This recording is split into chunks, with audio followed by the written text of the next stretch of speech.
Perek Vov, Posuk Tes.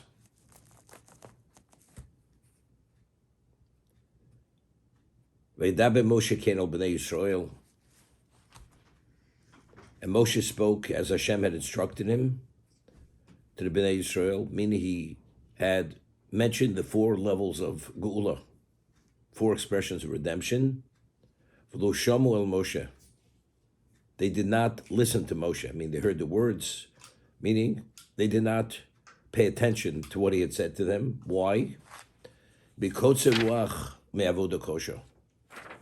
they were short-winded and because of the overwhelming level of work.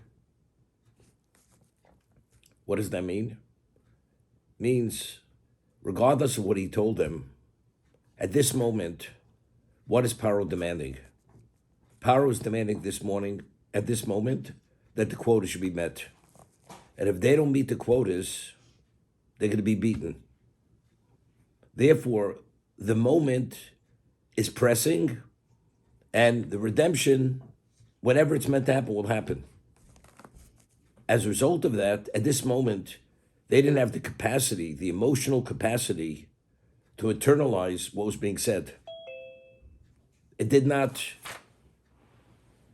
impact on them because there was a level of distraction.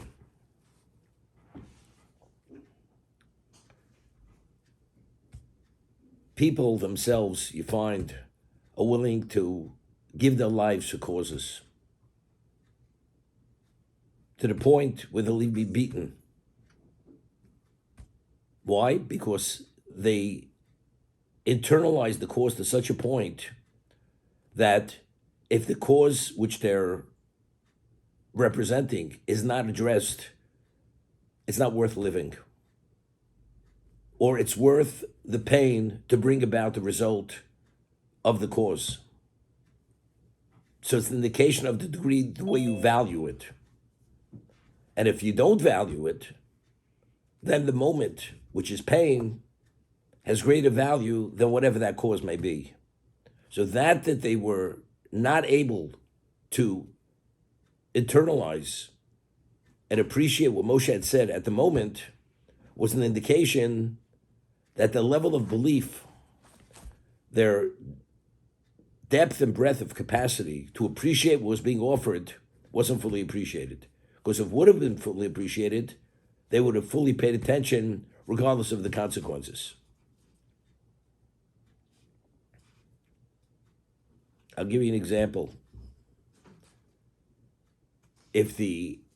Throughout history, if the government issues a decree that you're not permitted to study Torah, a Jew has to give his life, and he studies regardless. And he has to behave defiantly, and if he's caught, he'll be killed. If he's caught, he'll be tortured. But that's the obligation of Kiddush Hashem. That's called Shas Hashmad.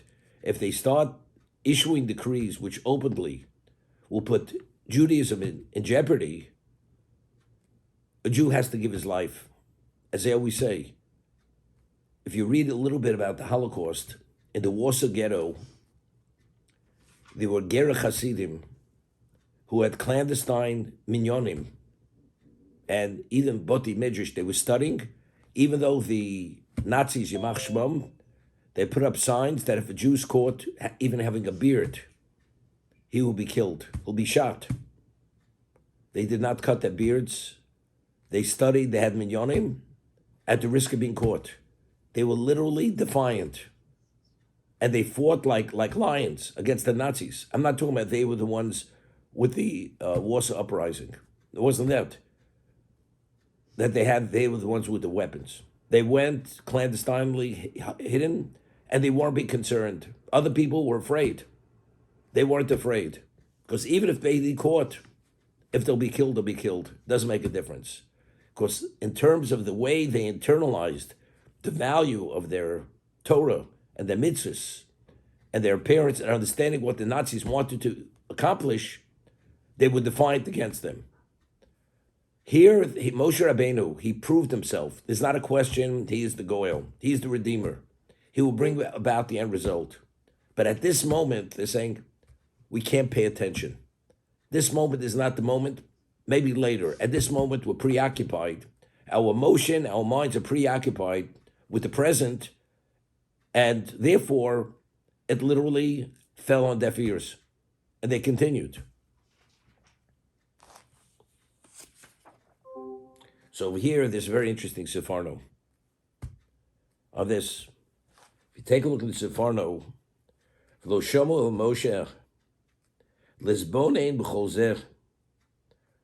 They didn't have the ability to reflect on all that Moshe had said to them. Sheyivtchu b'Yeshua sakel yisborach. If they would have had faith and trust in the salvation of Hashem, vayechshevo lehem tzedakah, that would have been considered righteousness to them.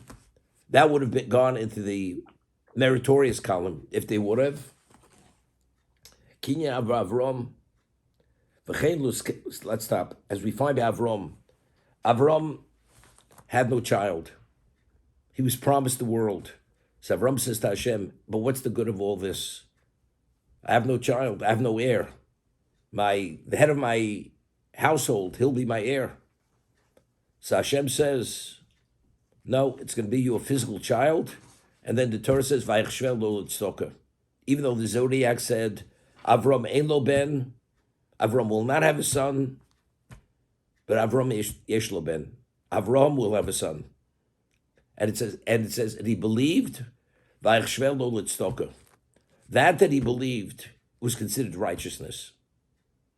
Meaning in the schus of believing, even something which is not so simple to believe, it's full trust. That you trust, although there's a basis not to trust, in that merit, you merit. Because although there's a reason not to, and you do, that brings you merit and allows you to be meritorious, and Hashem should do for you, which he wouldn't do for others. Over here, the Zifano is pointing out something.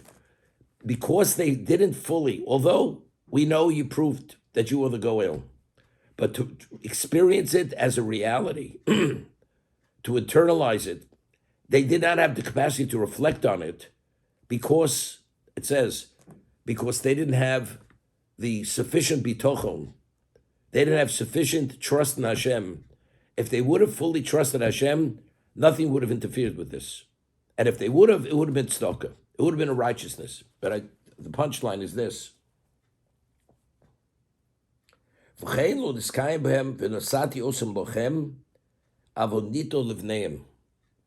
happened to this generation? Because of the sin of the Meraglim, what happened? They didn't go into the land. Why?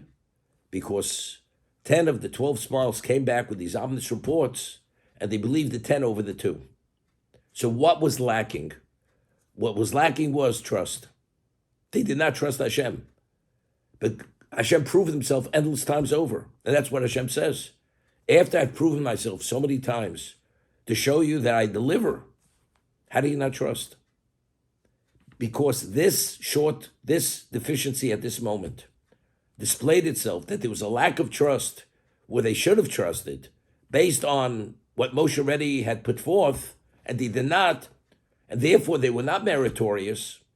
Therefore in the Midbar, it replayed itself, and therefore they did not see the land, but their children saw the land. So this negative characteristic, or this deficiency, at this moment already displayed itself.